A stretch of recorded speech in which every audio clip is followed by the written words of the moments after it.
अस्सलाम वालेकुम नाज़रीन, मैं मोहम्मद हसनैन। एच न्यूज़ उर्दू में आपका खैर मकदम है। सबसे पहले नजर डालते हैं आज की बड़ी खबरों पर। पुलवामा में जंगजुओं और फौजियों के माबैन फायरिंग का तबादला, एक आम शहरी और एक फौजी हिलाक। मध्य प्रदेश में पंचायत का तालिबानी फरमान, आशिक संग फरार माशूका को सुनाई सजाए मौत।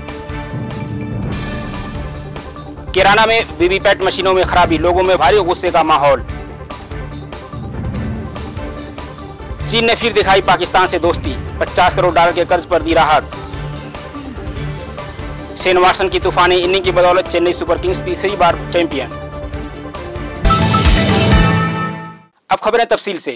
गुज़िश्ता रात करीब 10:15 पर पुलवामा के कागापुरा में वाक़िअ फौज की 50वीं राष्ट्रीय राइफल के कैंप पर जंगजुओं ने हमला कर दिया। जंगजुओं ने कैंप को निशाना बनाकर ग्रेनेड फेंका और अंधाधुंध फायरिंग की।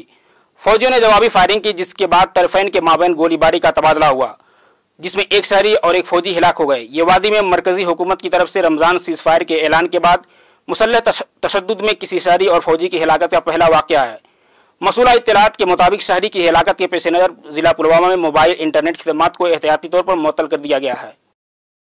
मध्य प्रदेश के मुरैना से खबर आ रही है, जहां पर आशिक के संग फरार माशूका को पंचायत के जरिए मौत की सजा सुनाई जाने के बाद लड़की के घर वालों ने लड़की को पीट पीट कर मौत के घाट उतार दिया। ज़राए के मुताबिक लड़का और लड़की एक ही समाज और एक ही गोत्र के थे, इसलिए उनकी शादी नहीं हो सकती थी। नूराबाद पुलिस ने ऑनर किलिंग के मामले में केस दर्ज कर कानूनी कार्रवाई शुरू कर दी है। हम आपको बता दें कि यह वाकया सुप्रीम कोर्ट के उस गाइडलाइन के बाद पेश आया जिसमें उसने कहा था 2 बालिगों की शादी में पंचायतें दखलंदाजी नहीं कर सकती हैं, और अगर वो ऐसा करती हैं तो यह कानूनन जुर्म होगा। यह तारीखी फैसला chief justice Deepak Mishra, AM Khanvelkar और जस्टिस चंद्रचूड़ की बेंच ने शक्ति वाहिनी नाम की एक NGO के खाप पंचायतों के फरमान के खिलाफ 2010 में एक अपील के जवाब में दिया था। लेकिन फिर भी ये पंचायतें अपनी मनमानी पर उतारू हैं और अदालत उज़्मा के फैसले को बराए ताक रखते हुए तालिबानी फरमान जारी कर रही हैं। हम आपको बता दें कि इसी तरह का एक वाकया केथल के गांव में 2007 में पेश आया था, जहां पर पंचायत के फरमान पर जोड़े को मौत के घाट उतार दिया गया था और बाद में उनके कातिलों को फांसी की सजा हुई थी। यह पहला केस था जिसमें खाप के फरमान के खिलाफ कोर्ट ने एक्शन लिया था। आज 4 लोकसभा और 10 असेंबली सीटों पर ज़िमनी इंतखाब के लिए वोट डाले जा रहे हैं। 2019 लोकसभा इंतखाब से पहले इस ज़िमनी इंतखाब को सेमीफाइनल के तौर पर देखा जा रहा है। माना जा रहा है कि इसके नतीजों से 2019 के आम इंतखाब के लिए लोगों के रुख का पता चलेगा। जिन 4 लोकसभा सीटों के लिए ज़िमनी इंतखाब हो रहा है उनमें यूपी का केराना, महाराष्ट्र का भंडारा गोंडिया और पालघर और नागालैंड का वाहिद लोकसभा सीट है। महाराष्ट्र की दोनों सीटों पर बीजेपी और शिवसेना दोनों अलग अलग लड़ रही हैं। यूपी का केराना सीट काफी अहम माना जा रहा है, जहां से बीजेपी के साबिक सांसद हुकुम सिंह की बेटी मृगांका सिंह इंतखाबी मैदान में है और उनके मुकाबले में RLD की तबस्सुम हसन है, जिन्हें SP, BSP और कांग्रेस की हिमायत हासिल है।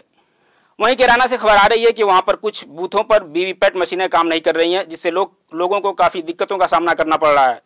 बूथ नंबर 268 से तो बिना वोट डाले ही लोग घरों को वापस जा रहे हैं। उनका कहना है कि अब वो दोबारा वोट नहीं डालने आएंगे। उधर कर्नाटक से एक अफसोसनाक खबर आ रही है, जहां पर कांग्रेस मेंबर असेंबली न्यामगौड़ा प्रसाद की सड़क हादसे में मौत हो गई। मेंबर असेंबली गौड़ा गोवा से बागलकोट जा रहे थे। इसी दौरान तुलसीगिरी के पास उनकी कार सड़क हादसे का शिकार हो गई। खौफनाक हादसे के बाद MLA ने जाय हादसा पर ही दम तोड़ दिया। न्यामगौड़ा कर्नाटक के जामखंडी से रुकन असेंबली थे। अब एक नजर डालते हैं आलमी खबरों पर। मिस्र में अपोजिशन रहनुमा हाजिम अब्दुल अजीम को गैर कानूनी तंजीम से ताल्लुक रखने और गुमराहकुन खबर शाया करने के मामले की जांच के लिए 15 दिनों के लिए हिरासत में भेज दिया गया है। एक सिक्योरिटी एहलकार ने कहा कि मिस्टर अब्दुल अजीम को उनके कहरा में वाक़ घर से शनिचर की रात को हिरासत में लिया गया है। मिस्टर अब्दुल अजीम ने ट्विटर पर इसे गुनाह अजीम कहा है। साबिक सदर हसनी मुबारक की हुकूमत में टेलीमवासलात के नायब वजीर रहे मिस्टर अब्दुल अजीम साल 2014 में मिस्र के सदर अब्दुल फत्ताह अस-सीसी की इंतखाबी मुहिम में भी शामिल रहे थे। उस वक्त उनको नौजवानों की कमेटी का सदर बनाया गया था। चीन ने पाकिस्तान को दिए 50 करोड़ डॉलर कर्ज की शर्तों में छूट देने पर इत्तेफाक जाहिर किया है। ये ऐसे वक्त में हुआ है जब पाकिस्तान की गैर मुल्की करेंसी ज़खायर गुज़िश्ता 5 सालों में 44 अरब डॉलर कर्ज लेने के बावजूद खराब हालत में है। पाकिस्तान के अखबार द एक्सप्रेस ट्रिब्यून में शाये एक खबर के मुताबिक पीपुल्स बैंक ऑफ चाइना ने स्टेट बैंक ऑफ पाकिस्तान के पास जून 2015 में 50 करोड़ डॉलर जमा किए थे। ये कर्ज इसी साल जून के पहले हफ्ता में अदा होनी है, लेकिन चीन ने इसकी अदायगी के लिए 1 साल बढ़ाने पर इत्तेफाक जाहिर किया है। Hira Group presents amazing Ramzan offers.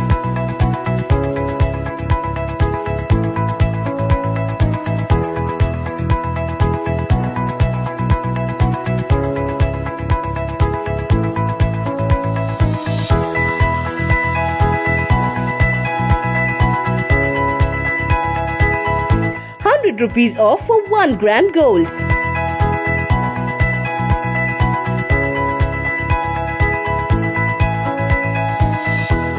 $50% off on women's wear. 10% off on kids wear. Hurry!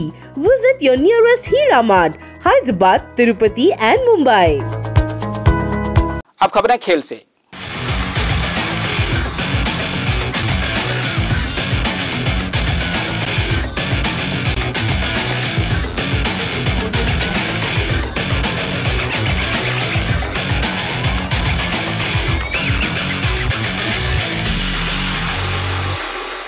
Indian premiere league 2018 के फाइनल में श्रीनिवासन की नॉट आउट शानदार सेंचुरी की बदौलत चेन्नई सुपर किंग्स ने खिताब पर कब्जा कर लिया है। महेंद्र सिंह धोनी की क़यादत वाली चेन्नई सुपर किंग्स ने शानदार बल्लेबाजी का मुजाहरा करते हुए आसानी के साथ सनराइजर्स हैदराबाद के हदफ को हासिल कर लिया और चेन्नई सुपर किंग्स तीसरी बार चैंपियन बनी। चेन्नई ने श्रीनिवासन के नॉट आउट 117 रन और सुरेश रैना के 30 रन की बदौलत 18.3 ओवर में 2 विकेट के नुकसान पर 181 रन बनाकर तीसरी बार आईपीएल चैंपियन बनने का खिताब हासिल किया है। श्रीनिवासन सलामी बल्लेबाज के तौर पर मैदान पर आए और उन्होंने पहले ओवर में खुद को सेट किया, लेकिन धीरे धीरे उन्होंने अपना हाथ खोला और फिर जबरदस्त बल्लेबाजी का मुजाहरा करते हुए महज 57 गेंदों पर 11 चौकों और 8 छक्कों की मदद से 117 रन बना डाले। सनराइजर्स हैदराबाद ने चेन्नई सुपर किंग्स को 179 रन का हदफ दिया था। यूसुफ पठान ने नॉट आउट 45 रन, विलियमसन ने 47 रन और शिखर धवन ने 26 और शकीबुल हसन ने 23 रनों की इनिंग खेली। यूसुफ पठान की जाराना इनिंग की बदौलत सनराइजर्स हैदराबाद ने 178 रनों का बेहतरीन स्कोर बनाया, लेकिन वह चेन्नई सुपर किंग्स के लिए मामूली साबित हुआ। अब एक नजर डालते हैं आज के औकात इफ्तार पर।